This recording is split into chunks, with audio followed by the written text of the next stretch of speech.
ராமபிரானின் வனவாச வரலாற்றில் சில பகுதிகள் மிக சுவையானவை. அதில் ஒன்று அவர் கங்கையை கடக்க குகனின் உதவி கிடைத்த போது நடந்த ஒரு சம்பவம். கௌதம முனிவரின் மனைவி அகல்யா விதிவசத்தால் கணவனிடமே சாபம் பெற்று கல்லாகி விட்டாள்.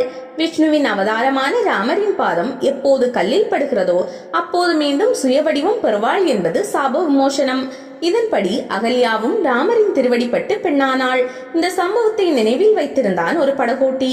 சீதா லட்சுமணனுடன் கங்கையை கடக்க படகு ஏதாவது கிடைக்குமா என ராமர் காத்திருந்த போது காட்டுவாசிகளின் தலைவனான குகன் அவர்களை பார்த்தான். ஒரு படகோட்டியை அழைத்து, இவர் தசரத புத்திரர் ராமர், அவரது மனைவி சீதா, தம்பி லட்சுமணன், நானும் இவர்களோடு செல்கிறேன், படகை எடுத்து வா என்றான். ராமன் என்ற பெயரை கேட்டதுமே படகோட்டி பயந்து இவர்களை படகில் ஏற்ற வேண்டுமானால் என இழுத்தான். ராஜகுமாரன் என்பதால் அதிக கூலி கறக்க பார்க்கிறாயா என படகுக்காரனை கடிந்தான் குகன். இல்லை தலைவரே, இவரை படகில் ஏற்ற ஒரு நிபந்தனை, நான் இவரது பாதங்களை கழுவி தீர்த்தத்தை தலையில் தெளித்துக் கொள்ள வேண்டும் என்றான்.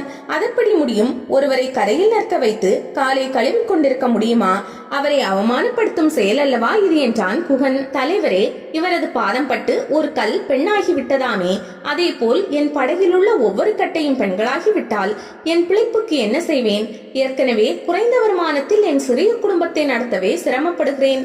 இந்த நிலையில் இந்த கட்டைகளும் பெண்களாகிவிட்டால் அவர்களையும் நான் பராமரிக்க வேண்டி வருமே என வெகுளியாக சொன்னான் படகோட்டி. அப்பாவித்தனமான அந்த பக்தியை ரசித்த ராமர் அவன் விருப்பப்படியே என் பாதங்களை கழுவட்டும் என அனுமதித்தார்.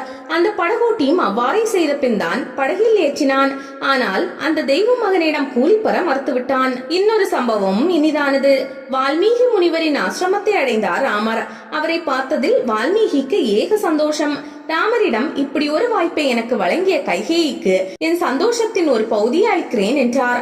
ராமன் காட்டுக்கு போக காரணமான கைகேயியை அனைவரும் வில்லியாக பார்க்க வால்மீகி வில்லத்தனத்தால் தான் தனக்கு ராம தரிசனம் கிடைத்தது என மைந்திருக்கிறார்.